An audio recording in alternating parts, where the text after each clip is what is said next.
Welcome to the EarthWorks Podcast, where our team will share the jargon of carbon with many of the turf friends we've met over the past 35 years. Hi, everybody. This is Joel Simmons for our yearly Best of podcast series, where we select a few of our favorite podcasts from the past year so that our team can take the week off and enjoy time with their family during this holiday season. This year, we've selected 3 different podcasts, one from each of the podcasters, and we start with Kevin Hicks. Kevin did a podcast with the DuraEdge guys, Grant McKnight and Eric Blanton, and loved this podcast and raved about it. So I wanted to play at least the back end of the podcast where they talk about some construction amendments, and it's quite interesting. And then one of my very favorite podcasts is Jack Higgins Live in Central Park with Zack Holm, who is the grounds manager of Central Park, the superintendent of grounds at Central Park. And it's a great podcast. It's where they're sitting out in the park talking about the trials and tribulations of managing Central Park in New York City. And then lastly, I picked the #1 podcast of the year, the most listened to podcast of the year, with my friend John Riley down in Longboat Key in Florida. And John talks about organic matter issues and about some of the work that he's been doing with the organic matter removal on his property. And it was a fascinating conversation. So these are our 3. I want to say thank you very much to everybody who has supported us. We've had over 1,000 listens every week, and sometime in March, we're going to hit 300 podcasts, which is just unbelievable to me. So I want to say thank you for supporting us, and have a very healthy and happy new year, and we'll see you in 2026. It can be, yeah. All right, so I want to shift gears because this is what really piqued me to reach out to you guys and get you on. But Fusion, kind of your newest offering. Am I correct on that? Yeah. I guess I'll kick this one off because, I got to start, Kevin, telling you, I can't believe I'm doing this, but You're back. We're back. I mean, Full circle. I mean, I was, you got to realize DuraEdge, and I think this goes with, to triangulate how this has all come together. I started in the construction materials business, and I learned how to make asphalt and concrete mix designs. That's how you achieve strength in concrete, strength in asphalt. I did it for 7 or 8 years. I then switched gears, and Andy McKnight kind of taught me the ins and outs of USGA guidelines for root zones. Sure.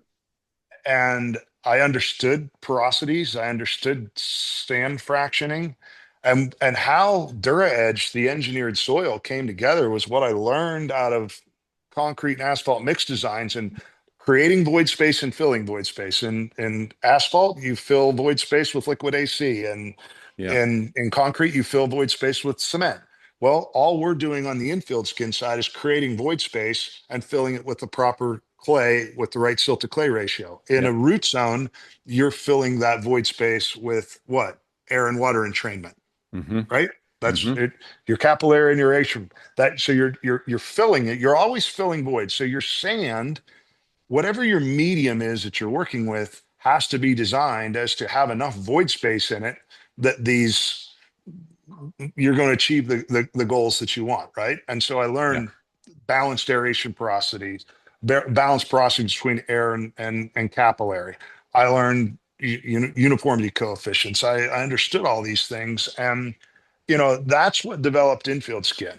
And thinking that was where I was going to be my whole life, I have to give credit to 2 people here for Fusion, and it's really not me. I had a wonderful relationship with a guy in our industry who's not really in it, so to speak now. His name's Terry Driscoll in Boston, and Dennis Brolin, who I still work with every day. He was former head groundskeeper for the Patriots. They did a tennis court about 7 years ago, somewhere in the greater New England area. And they used our clay as the growing medium. Unbeknownst to me, I had no idea. They just took it and put it to a grass tennis court. Okay. And Dennis calls me up and he goes, this is unbelievable. He said, what we're seeing in terms of agronomics and, as a groundskeeper, this is completely unheard of. I'm like, yeah, whatever, Dennis, whatever, Dennis. He goes, you need to do something with this. I said, Dennis, I'm busier than one arm paper hanger. I do not have time to get back into root zones, right? Well, he just pesters and pesters and pesters me to stay up with this. He put test plots in, and he's like, you got to come up here and see these things. You got to come up and see them. And so, he kept piquing my interest. And being the guy that I am, I mean, I told you, I said, what was our mission here was to create a one-stop shop for natural playing surfaces. I mean, we're pretty well pigeonholed in baseball and softball. We don't do much in the rectangle world at all. We didn't do anything in the rectangle world. Yeah. But if our mission at foremost and as an industry is to move the natural playing surface option forward, I felt I owed it to myself to at least experiment with this a little bit. Well, and you're not starting from ground zero either. No, it was easy to do because I already had all the basis of all this behind me. So, long story short, I waited. COVID hit. This all happened well before COVID, and COVID just stopped everything in the sports turf industry. Yep. Didn't really stop anything in the golf turf industry, but the sports turf industry took a hell of a hit. I mean, there was no money to do anything if you were in sports turf. So a lot of our initiatives were kind of held off to the side. But this was one that we came back to. And in COVID, I have several agronomic professionals working for me. I have 3 former head groundskeepers in Major League Baseball. I had 2. Patrick Coakley has recently gone back into the industry again, but he and Eric. And when we had time during COVID, I had all these guys put their heads together, and I said, look, if we're going to do this root zone thing, if we're going to do it, I am absolutely adamant that it's not going to be Grant McKnight coming out and telling people I'm in the root zone mix business because, now it's going to, I want this to be a product that's built and endorsed by turf professionals, period. End of subject. Yep. That was my directive to these guys was I'm not going to start this for you. If you want to start the testing, I'll give you the money to do it, but I want it done correctly. We're not going to come out with some wild snake oil that's going to wildly vary from the USGA and say this is the right way to do this. We're not going to gain any traction or credibility doing that. So those were the directives. We were able to utilize COVID downturn in our business, and I poured a lot of money, and specifically PPE money that we were getting from the end of, okay, what can we do positive with our people rather than sitting at home and watching the guiding light? I mean, which is what the rest of the world was doing. But I mean, we tried to do, and that was challenged to do, to be honest with you. The whole world shut down. So it was keeping people motivated to do something different was unique. But hey, look, they came up with something that interested me. I decided to go ahead and launch the product line. We've done a couple of projects. Smaller projects. We saw some really good success with it.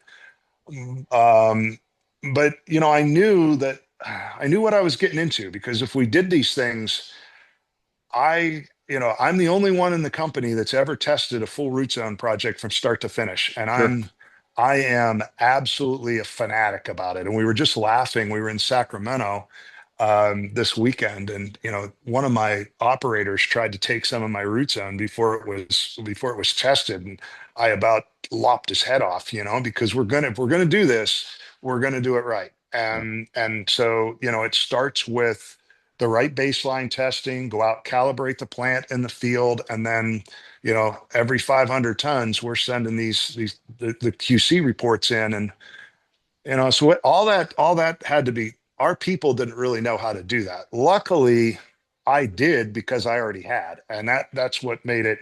It was pretty easy for me because I started the business. I just had to dust off, a few of the notes from a few years ago. Right. But all in all, I mean, my job for these guys is, look, if you go out and sell it and you get behind it as a group of turf professionals, what I'll guarantee is it'll be made right. And that's really how it's gone. I mean, it's I love doing it. I mean, I to see the success and the consistency. I remember I used to pull my hair out trying to make a 60-20-20 consistently. I mean, literally pull my hair out. And I had some of the finest Pennsylvania topsoil that there was to work with. Yep. And I'm telling you, every single test I'd send in, Hummel would send it back and be like, this doesn't pass. I'm like, what the hell are you supposed to do? I mean, Well, this is crazy. that was You know? totally the light bulb moment for me when I realized, okay, this is a known spec on a component of a soil, and the USGA's had that in their spec for decades. That there can be a soil component in a USGA spec mix, but the question has always been, where the heck do we What soil? find it? What sort of Exactly. Where do we find a consistent product? And Eric and I have talked a couple of times. Nathan and I have talked. I mean, this is a known commodity, and now Yeah. we can blend it. I mean, that was a complete watershed moment for me. And of course, being with my golf background, I went right to, and I've been in the Western US basically my whole career, starting in Colorado and Arizona. And I don't need, we talked about this yesterday. I don't need 30 inches an hour of percolation. I don't get 30 inches in a year. And I haven't in the last 30 years. So, for us in the West, I mean, it completely makes sense. And if you've got a quality control product like you do, do you expect, or do you hope you can break into the golf market? Well, I'll be honest with you. I'll say that very apprehensively, because look, if I do anything, Kevin, it's done right. right. And I mean, do I think we can? Yeah. Do I think we need to tool up? Do I think we need to change the businesses? Yeah. And that's what we're working on as a company right now. I Sure. mean, we're going through some branding for Fusion, some trademarking. We're pulling Fusion directly out of DuraEdge products. It'll be owned by the DuraEdge Corporation. Okay. But it's not going to be under. This is something that's very important for me, and I think the listeners need to understand this. I mean, we've developed DuraEdge products and everything for the baseball and softball industry. Mhm. We're not trying to shift that company into a root zone company. That company, DuraEdge Products, needs to remain an industry leader in baseball and softball infield skins. Fusion, I'd like to see be a leader in the sports turf and golf turf root zone market. Two completely separate entities whatsoever. Because I think you need separate professionals to operate it. I think we've tooled up and we've got a lot of people well trained on infield skins. I don't think it's realistic to take somebody that's trained to the infield skin side and turn around and ask them to sell root zones. I really don't. Right. So I think there's a lot to do here. Yeah. And you gotta crawl before you walk and walk before you run.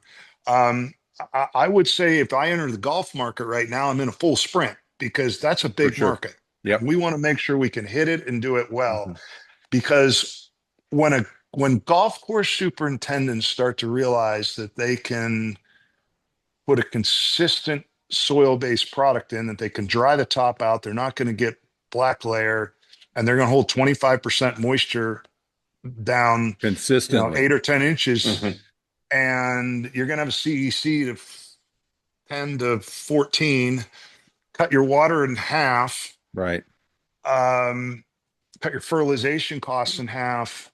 Yeah, I mean, if what we're seeing in Sacramento right now, and I think Fusion is, if it's going to take off anywhere, it's going to start right where you are in the West, because water is such a premium. 100%.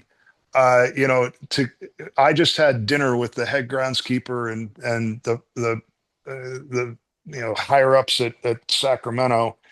I mean, look, we put this in 1 year in Sacramento, and their water bill's down half. So you should explain. So this is the Sacramento River Cats, who are hosting this year the former Oakland A's in their transition to Las Vegas, right? Yeah. And so you did a complete reno of the entire facility.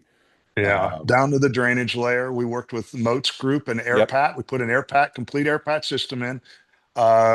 They came to us and said, "Look, this is going to happen. We want this field built properly." And one of the big components I pushed was fusion. And look, the number one question you get in life, Kevin, is where is it? Yeah. It's never been anywhere at this high level of high profile. Major League Baseball's involved with it. Minor League Baseball's involved. Look, ultimately they trusted and they went with it. We look at where we are this year. I was just there last week. I was there for the first game of the season and the last games of the season. And we were scheduled to replace that field twice. Right. That was at the direction of the league. Yep. We needed to have 2 complete fields backed up. We played, 162 games in 170 days or something like that. They played 2 full home seasons because the minor league team was there as well. Yeah. Yeah. We did not replace 1 square foot of sod. The edges are unbelievable. And why? If you ask Chris Shassid from the head groundskeeper, he says the only thing that's different is the fusion. Yeah. I mean, you have watered glass, getting the density of the turf. We were able to transition from a overseeded Tahoma 31 to we're 95% Tahoma. We're spraying it out this week right now, and we're gonna leave the sod down. The density of the sod there, we're gonna grow that Tahoma back in, use the air patch system to heat the root zone, and bring that thing back to back to life. I mean, to do this without any sod replacement, I mean, that in my wildest dreams, I didn't think that was going to happen. So, where do we go from here? Just a reduction in water alone is a big cost savings out west. But reduction is one piece of the puzzle to me. But the fact that you're able to maybe more consistently manage, like you said, the volumetric water content from day to day and irrigation to irrigation is, major league ball players are relatively particular about their conditions, wouldn't you say? I mean, if you can give them a better consistency, and golfers are no different. That's a huge leap forward. And I think, one thing, Chris and I spoke about a little bit too, is he didn't have to overmanage it because of all the games. Right. There. He could just let grass grow. Right, if that makes sense. Right? Sometimes as turf managers and as superintendents, we try to force the issue a little bit. Well, we got this tournament, we got this homestand, we got this coming up, so we overdo it. He was able to underdo it, and he had great success because of the profile of the base was perforing. I'm sure he's thankful that was the case, because there's no way he would have been able to access it. Yeah, he had 8 days off to be able to do maintenance. Unreal. And like Grant was saying, the CECs that in 7 months of that field down, the last soil test report of August 15th was the CECs was at 9.8. In a sand field. I was in Reno for 7 years, and the highest I ever got mine was 3.2. Yeah. And that was pure sand with a little bit of peat mixed in it. The interesting thing that you shared the test with me, the interesting thing that I noticed is, and this is a real paradigm shift again for my mentality, is that the organic matter percentages are really pretty low. But again, you've got that clay and silt component introduced. To me, as a turf manager, if I wasn't at 1%, which is typical for a new construction, it was a roller coaster ride all the time. Water management, fertility management was a freaking nightmare.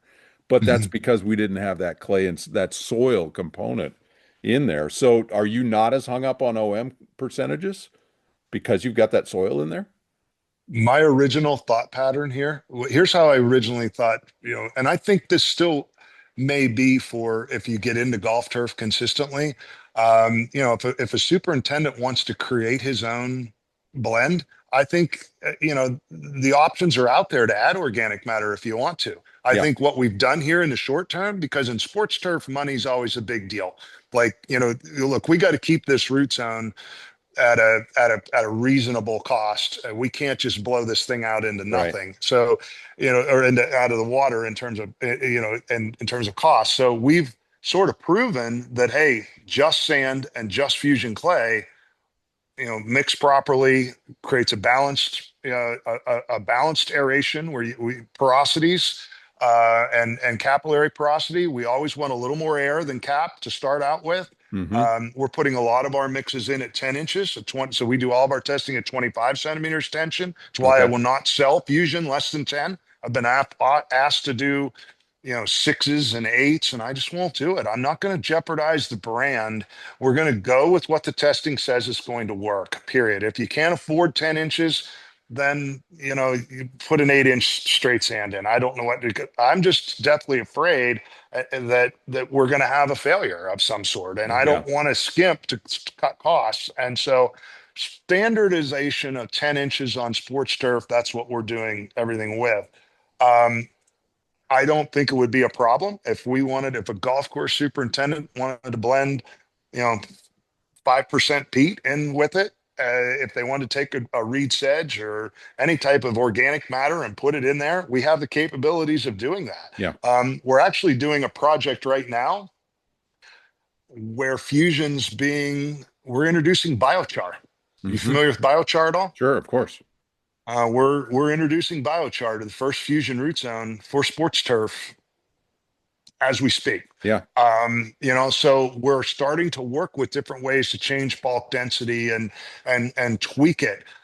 Could you put a profile, an root zone amendment in there if you wanted to increase your porosities? Yeah, I think my vision for this always was as a turf manager, a superintendent, or a groundskeeper, you could take the best of everything that's there. Add a soil component, add an organic component, add an RZA to it, and but you got to start with the right sand.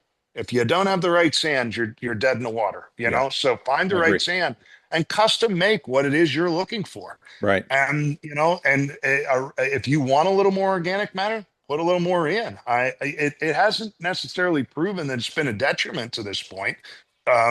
Because I was really hung up on the OM. What you asked for in the beginning, I'm like, the OMs aren't high enough based upon what I remember from my days of making root zone mix. The OMs weren't high enough, to get us where we needed to be. Well, I think the reason we've always thought about that is because we didn't have this soil component that was consistent enough. So we had to bump the OM just to get some holding capacity, or in our minds, that was what we were doing. But man, the cost of reed sedge peat right now, you could offset the cost of, we talk about that with our amendments, between Ecolite and Renovate Plus, we talk about that all the time, though. I can offset the cost of peat and give you something that's lasting, just like your clay component, and it's going to be there for the long haul. Yeah. And I think that's going to be the evolution as our machines are built to produce sand and clay and put the two together at a very high rate. Right. What I think is going to wind up happening is we're going to be developing additional pieces of equipment that if you get into golf and you get into more specialized blending, where you're going to be able to put root zones, EarthWorks, organics, something in. A superintendent's just going to want it in there right from the beginning. Yep. So you need to have that. And I'm already starting to think about, okay, how do you design a small unit that you pull on a trailer that's got much smaller, feed hoppers to it that you can set up with this main component and run the whole thing in conjunction with each other. Yeah. I mean, none of that's been done yet.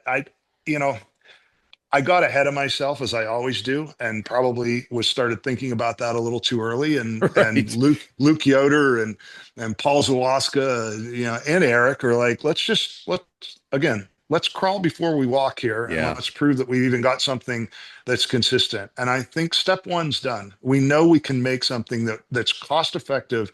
You mentioned reed sedge. I mean, look,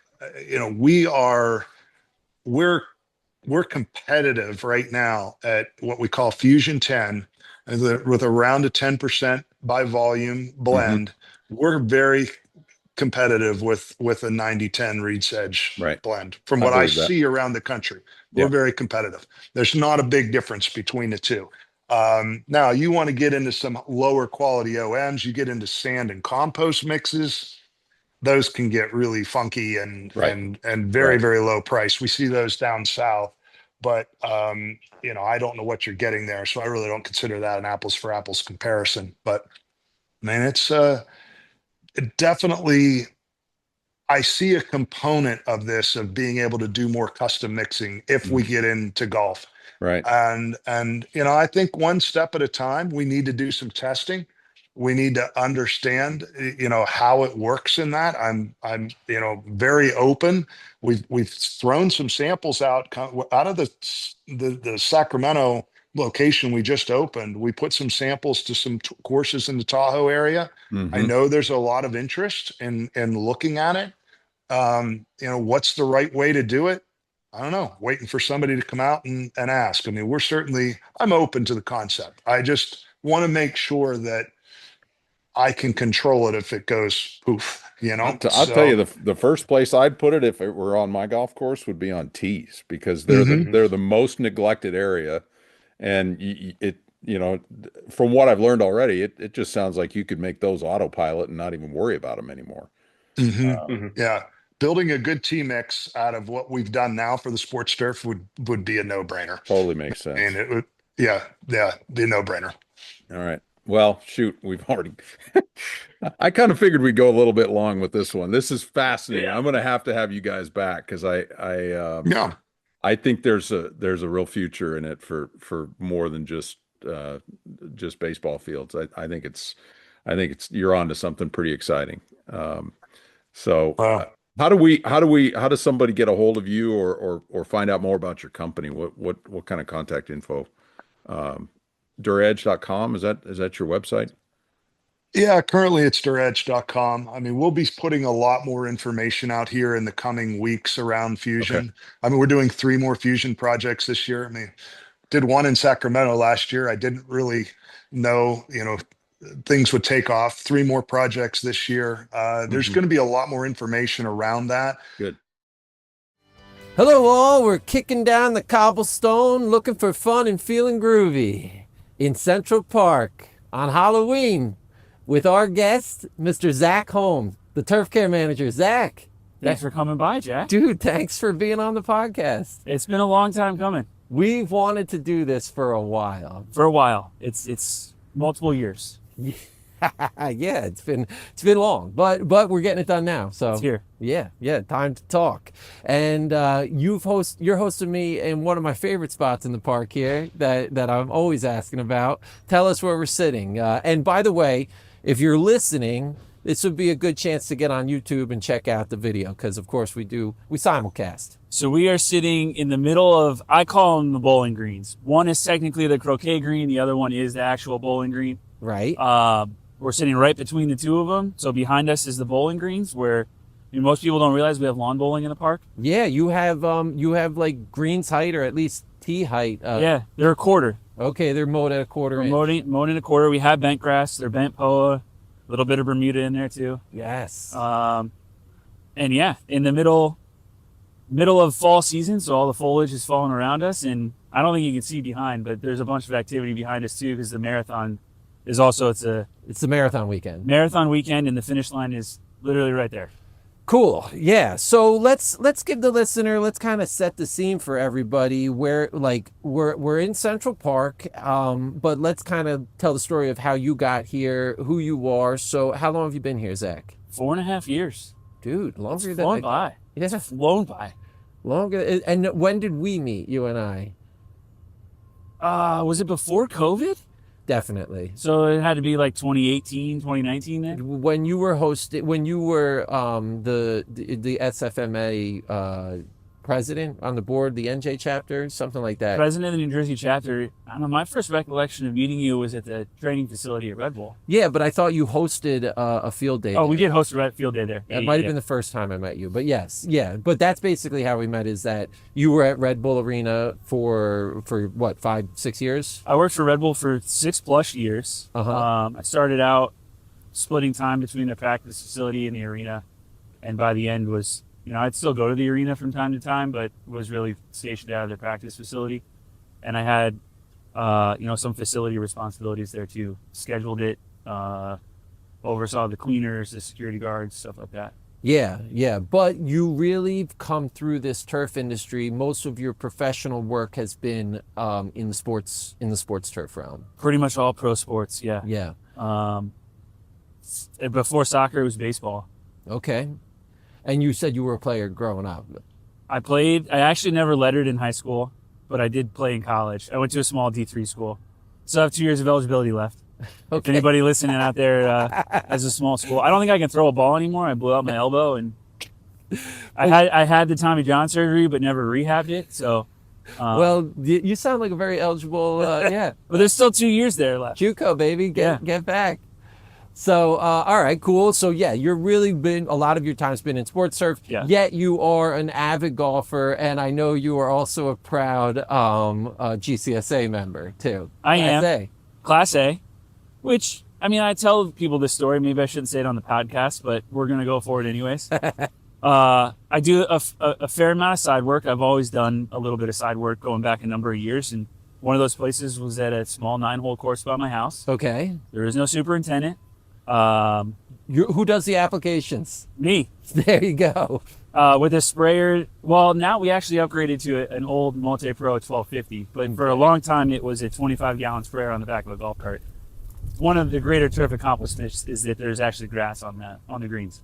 But I called up GCSA one day and was like, hey, would you consider this a superintendent position?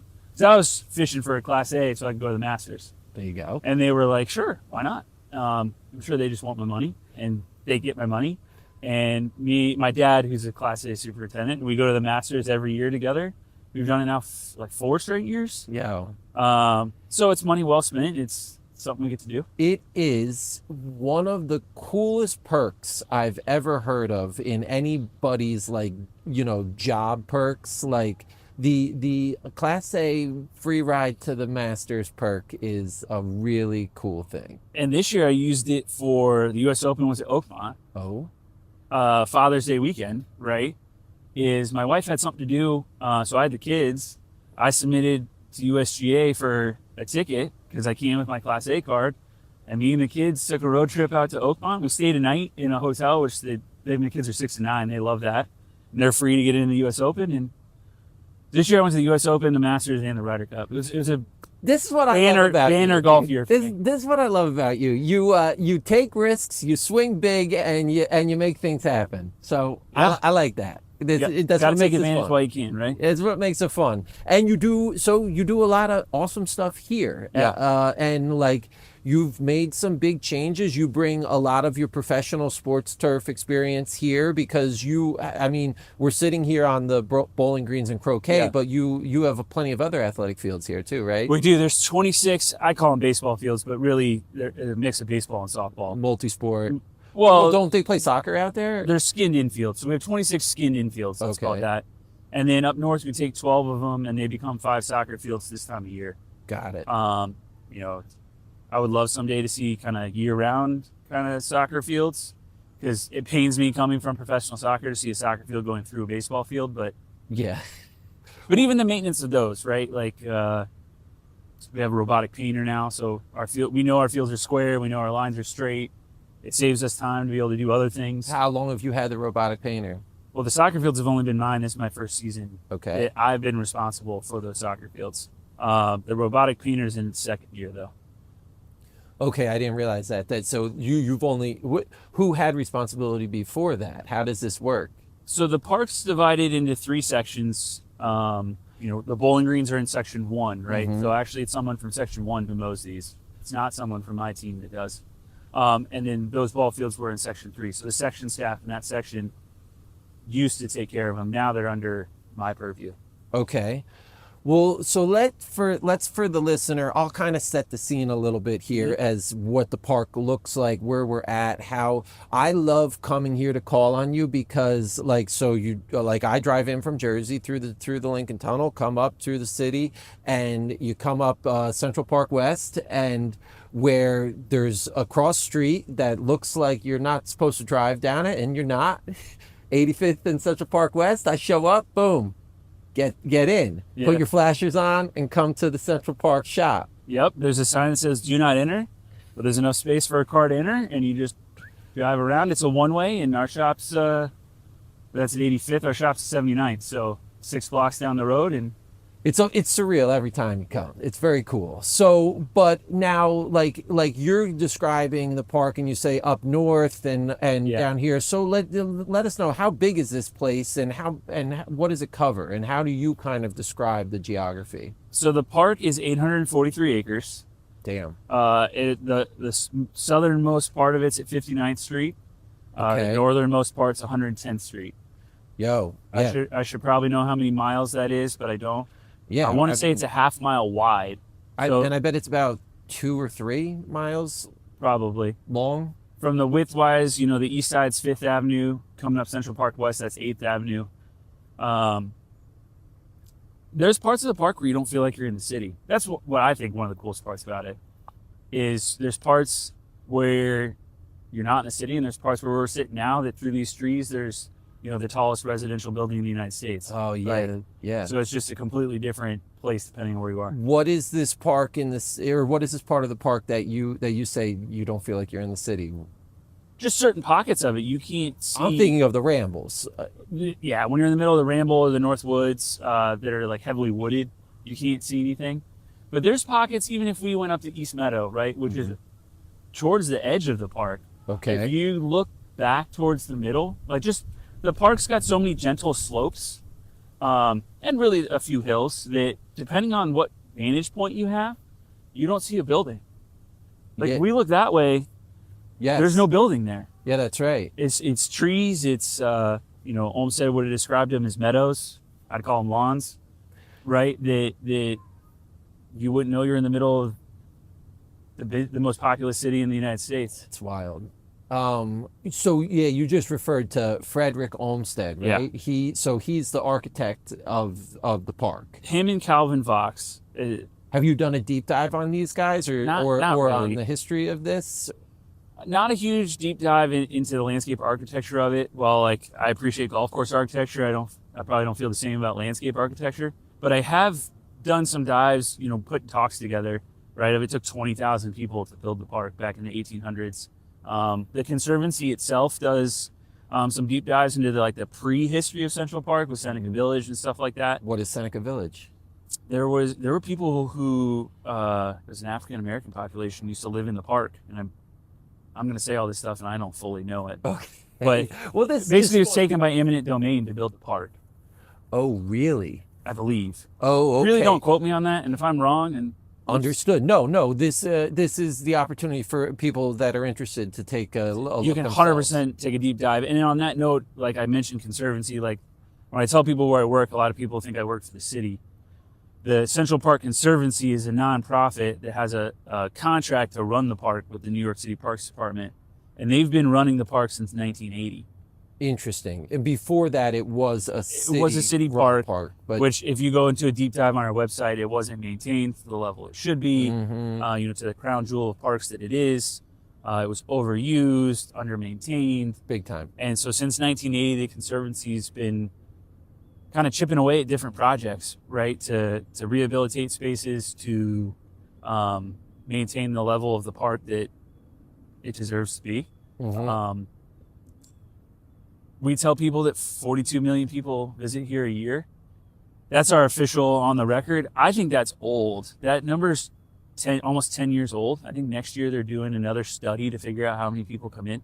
It's just such a busy place. There's literally something here for everybody. It's nonstop. Yeah. Nonstop. Now, as the turf care manager, we talked a little bit about athletic fields. How else would you describe some of your projects? What do you have on the top of mind all the time? Well, so another challenge we have in maintaining turf here, aside from all those visitors, is it's actually the week I accepted the job. The city passed a pesticide ban. So we have a lot of traffic. We have some tools in the toolbox that we can't use, which isn't the end of the world. There are definitely times where we're like, man, I really wish we could go out with whatever it may be. So what's on top of the mind all the time, whether it's athletic fields, whether it's just passive recreation lawns, is trying to grow good grass, right? Trying to, the park's also really old, right? So trying to promote a healthy soil, to promote a healthy grass, because that's really our only option at that point, and a lot of seeding. Yeah. So, okay. So yeah, just to let everyone know of like where you're restricted by the fact that you can't use any pesticides at all. Pretty much. There's a couple little exemptions that can fall in there. Like we can use Civitas. Okay. We can use Rhapsody from a fungicide standpoint. Mhm. Those are really the only two. And then we can use Fiesta from a herbicide standpoint, which is just chelated iron. Yeah. For that kind of just blacks out. So yeah, we've used it. We've kind of gotten away from using it. It's a lot of product, right? You apply it at 25 fluid ounces per 1,000 square feet. Yeah. And it blackens up broadleafs, but they tend to come back. Yes. So what you do is you're trying to just outgrow and outcompete with your desired turf types, which are what? And I know it's different all over the place. It's mostly cool season. Like if you had to paint a broad brush, it's cool season, and we could talk about in a minute what varieties that is. We also mess around a little bit with Bermuda. For that reason, right, is we're trying to outcompete mostly summer annuals. I don't think we're ever going to outcompete POA, right? So the winter annuals they are what they are. No, we like POA here. There's a lot of POA here. If Penn State wanted to breed POA for 3-inch cut turf, this is the spot to do it. POA. Yeah. But we've messed around a little bit with Bermuda. Like if we pan to our right where that medical tent is for the marathon, was the first spot we tried it. We sprigged it, and it looked fantastic the first year. Yes, you did it right. You did it in like June, and yeah, and it looked really good. Yes. But I didn't overseed it because I wanted to see. We knew it would survive, right? We had tested it in plots, in some sodded plots. The Bowling Greens have a little bit in the corner, some common, a little bit Tahoma, and that was sprigged with iron cutter. So we knew it would survive the winter. But what does it look like, kind of through those winter months? Would it work as a desirable species for us in the park? Hindsight 2020, we should have overseeded it because the dormant Bermuda, the issue isn't the color, the issue is that it's so open.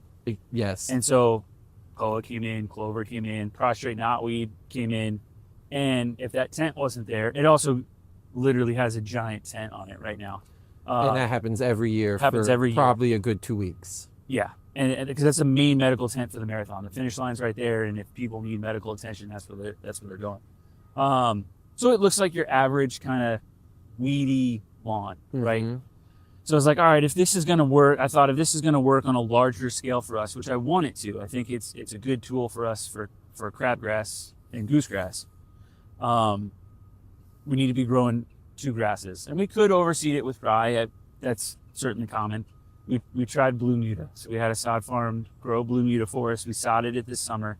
And again, it's looked really good to this point. We'll see how it looks kind of through the winter and getting into next year. It's a cool approach that you were able to have the grower grow the hybrid stand themselves, and then you could sod the whole piece in. Yeah, it's about 30,000 square feet. Again, it's trying to prove the concept that it can visually be what people want to see in the park, but also allow us to manage lawns in a way that we could be competitive against those annual weeds. And then again, on that cool season note, when I started in the park, we had 4 different blends. We had a bluegrass blend, a tall fescue blend, a ryegrass blend, and then I guess a shade mix. So it was a little bit confusing of like, hey, we want to go out and see the spot. What seed do you want us to use? And again, if you could tell on camera, like there's a lot of shade here. But in the middle of the shade, there's also a lot of sun.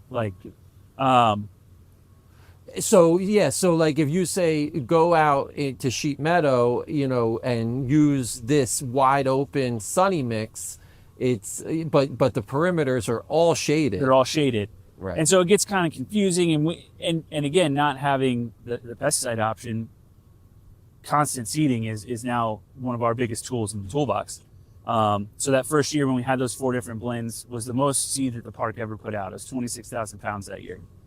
So we quickly changed to kind of 2 mixes, right? A sports turf mix, 70% tall, 20% rye, 10% blue. Okay. And a shade mix, which was 70% fescue, and that was split between tall fescue and fine fescue and some rye. Got it.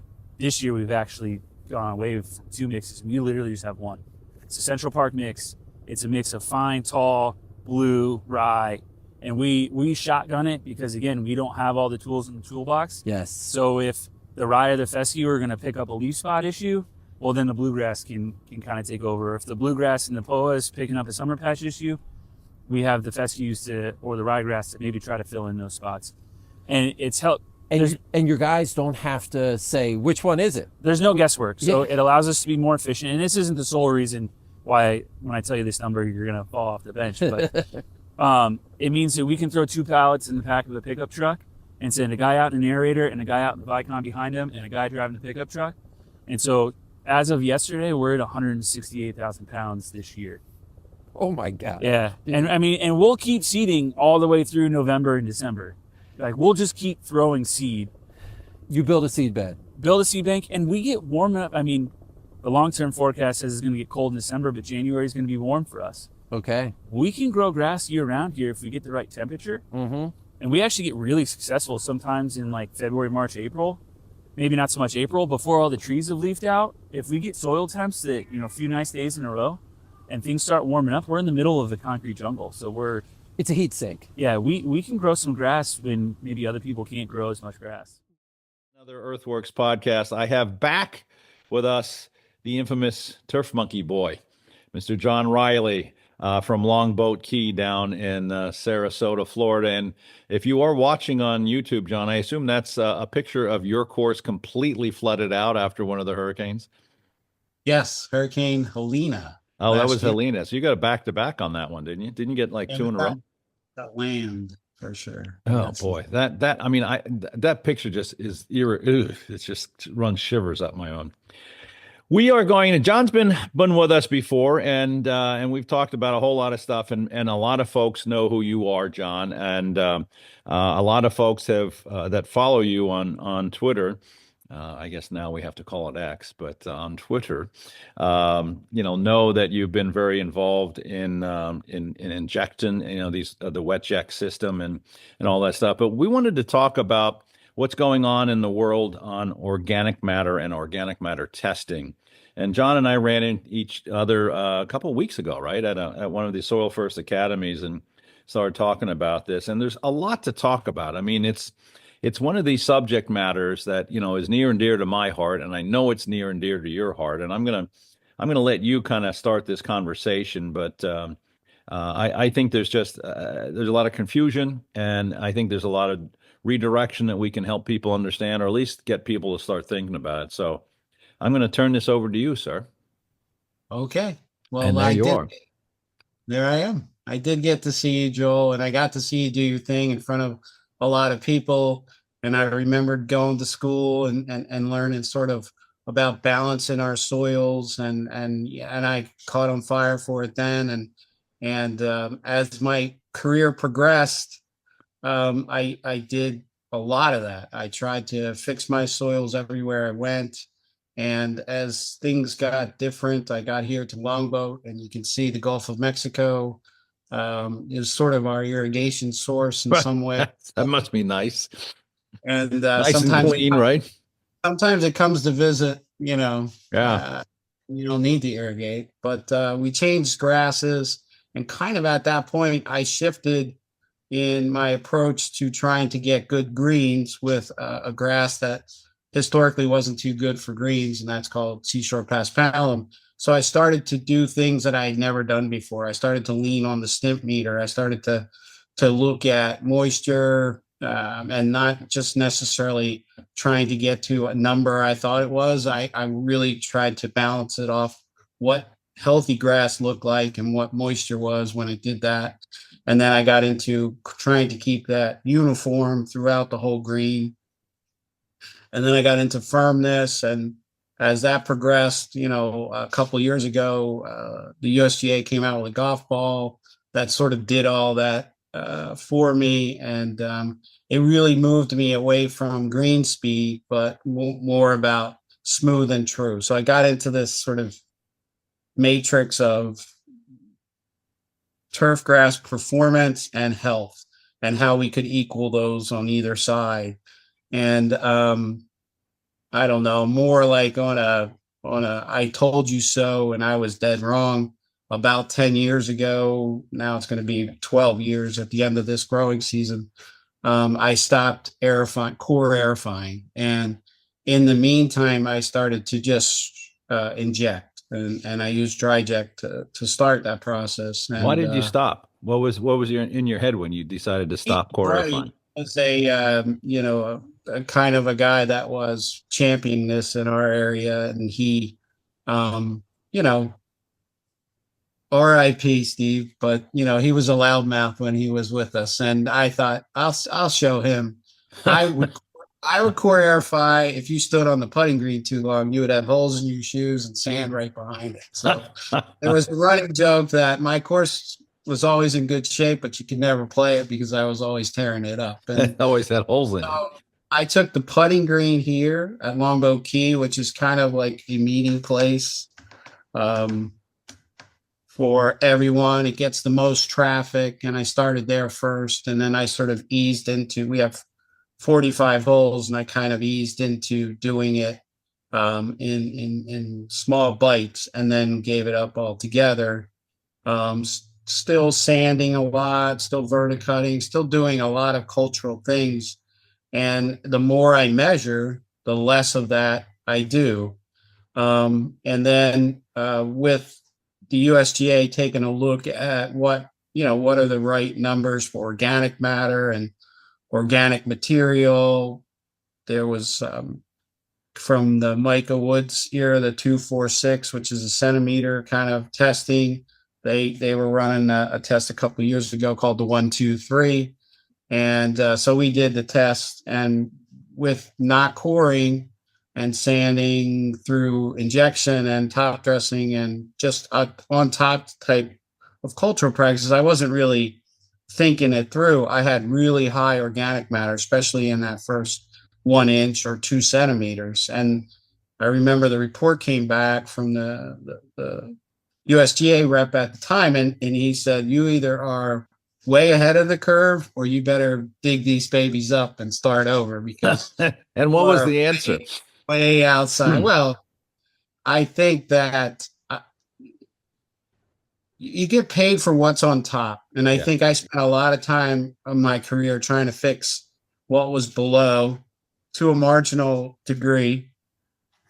And a lot of times it did equate into really good stuff on top. But sometimes I could look at soil reports, paste saturation reports, and think, why am I struggling here or there? And most of the time it was me. I was too aggressive culturally. I was too low with my heights of cut.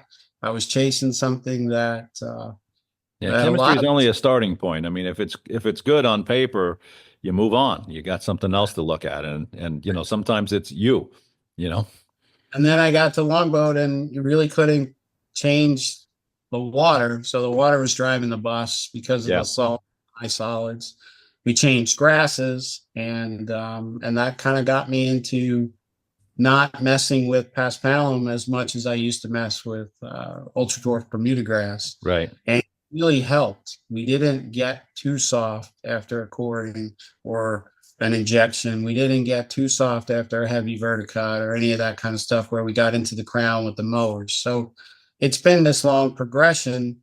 But when I saw the original high numbers in that first 1 inch, I also saw a lot better firmness. I saw a lot more shear strength, and I started to sort of slowly change my focus. And now, we're looking at, well, okay, what are we doing this year, and how does that impact us? So just like we use the GS3 ball, we're looking at measuring organic matter, measuring sands, sieve sizes, perk rates, doing something through the growing season for a Florida person while you're not getting a lot of golf. This is when we do our culture. And then, setting us up to be successful for our golf season. And what does that look like in real life? And what does that look like on paper? And so the last couple of years, I've done some other testing before cultural practices, then after. And then this year I did one with Micah Woods for 246. I'm also involved in a business where I inject sand, wet sand and amendments. And I'm privy to some other people's information, and when we're looking at the fact that there's a level of organic matter that's beneficial or organic material in your first 4 centimeters, maybe your first 2 inches. And that was something I never would have thought of. I thought the more sand I could put in, the more I could dilute my OM, the better health I would have. And the numbers do not support that. And that's why when I saw you talking, I said, Joe, please let me on this. Let's talk about this. So I think that it's in its early stages. I think there's people out there that know this a lot better than I do, but I think that the movement is, again, to encourage biology and to sort of use it in that plant health equals plant performance matrix, as opposed to, let's just bury these babies in sand, let's rip them up. John, I think what you're seeing in a lot of the work that you're doing, and I give you a ton of credit. I mean, you are one of the most analytical superintendents that I know, and I mean that with great compliment. And you really think through things, and obviously have the thought ability to make it work. And the stuff you're doing with the wet-ject is really pretty intense. But I think what you're discovering is sometimes we have to qualify: is it good organic matter or is it bad? Let me ask you this: on that sample where you had the really high organic in the top inch, what was the grass? Was that the paspalum? Yes, it was. So is paspalum naturally high organic matter producer? I would say that yes. I would think so. Yeah, for sure. Yeah. So I mean, you're going to see that. For folks that don't know what this testing methodology, describe for us what this. Mike is doing it, and I know USG has done it, but I think Micah has really kind of spearheaded the whole OM 246 process. Explain what that is and how one goes about doing it. You've done it a few times, so help everybody understand what this is if they're not familiar with it yet. Right. You're taking basically a plug a lot like the size of the microphone, and you're doing it 8, 10 times, 12 times in a surface, and then you're severing off, on a little ruler, the 2 centimeters at the 4 centimeters and at the 4 to 6 centimeter level. You're putting that all in a bag by itself and coating it and sending it off. And then, so you're mixing all the ones. So you're taking 6 or 7 samples, and all the 1-inch depths you're mixing together, all the 2-inch depths you're mixing together, and all the 3-inch depths you're mixing together, and that goes off to the lab. Right. And the lab's looking at, burning the organic material and then measuring what that is percentage-wise. Well, let me qualify that a little bit. What the big difference? I mean, most soil tests, as we do them now, we call organic matter, but they actually sift them, and then they'll do a burn on ignition test, which they take the crucible of the sifted material, they weigh it, they burn it at a very specific temperature for a specific amount of time, and then they weigh it again. And obviously, what is left was the carbon. So in the 246 model, they don't sift it, and they burn it at a higher temperature and for a longer period of time. So they truly get an ashed material. So when they go back and reweigh this, it's got Micah likes to call this a complete organic matter test. And the way it's being done, you're truly ashing, burning everything off. So it's a different test than what you normally see on a soil test. And it's designed to give us a better understanding as to organic matter at levels within the soil profile. So hopefully that makes sense.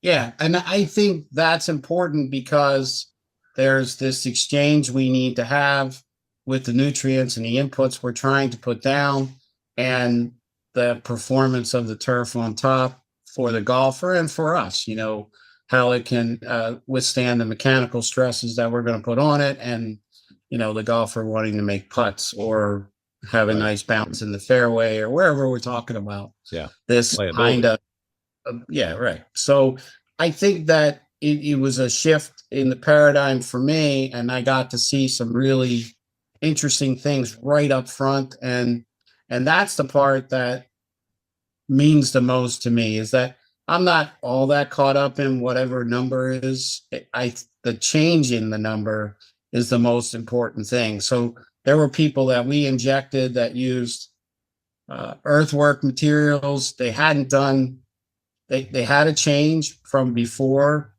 they got a sample, and then they did all the injection, and they used biology as part of their sand inputs.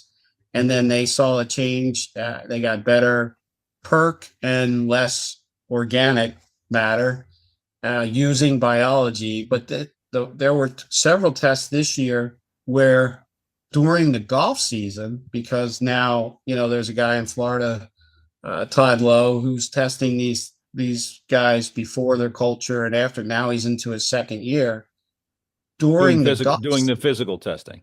Right. During the golf season, their organic matter went down, which, just like my thought that adding sand, not anything else, would make things better, diluting your organic matter was wrong.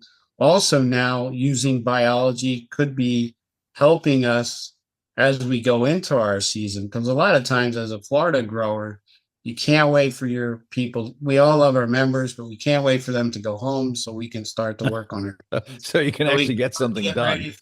Right. And so if we're able to harness biology, which seems, pie in the sky when I first talk about it, and then see the numbers after it happens, then I think, let's go. Let me get talking to Joel. And it doesn't have to be one thing or the other. No. But I remember coming to Florida, Joel, and this guy he basically hit me in the chest, and he said, you need a pound of N and a bag of gypsum, something else. And you'll never last here with this organic crap and all the stuff that you're doing. Because obviously I came from Rutgers. I was doing a little bit different than the normal guy. And now had nothing to do with me, by the way. Biology, and everybody has organic, whatever that means anymore, inputs. But I think this is sort of the logical next step, which is, hey, what are these numbers telling us? And then the one thing that I think is beautiful from Micah's approach is that you get information as you compare it to everyone else that he's tested.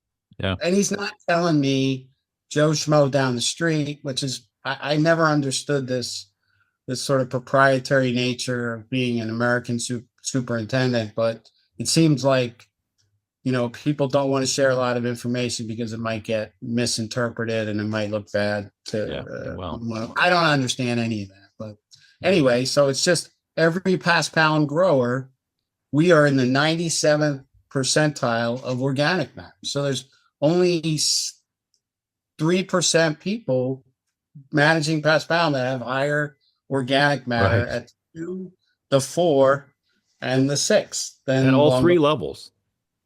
I think on the last level, we're pretty normal. Yeah. I mean, usually when you do this, you got, that's part of my concern with these tests. And, and even the guys at District have been doing this for years. The first inch of organic matter, it's always bad. And the concern I have is that it always implies that organic matter inherently is bad. But what you're saying, if I'm correct, and you please correct me if you think I'm wrong, but it sounds like what you're doing is you're getting biology in there to digest organic matter.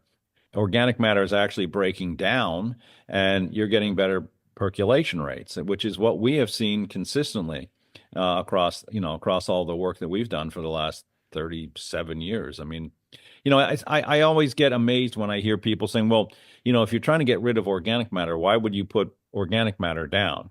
It's because that organic matter is, and I say this in my classes, it's like you and me chewing on a pencil. It's, it's carbon, but we're not going to get anything out of it for a while. And, your typical bacterium is a 20-minute bacterium. They can't eat a pencil and get energy. So they need available carbon. And what that does is it starts to create humification. And a humified soil profile is an open profile. And it's also a firmer profile because it's not smushy like thatch would be. And Right. obviously varietal differences, are evident. But I love what we're starting to see. I mean, I really encourage this. In fact, we're actually talking at Logan Labs about doing this OM246 test. So hopefully I can announce that in the next month or so. But I think this is interesting, and that's why I wanted to hear your take on all this, because you're out there every day.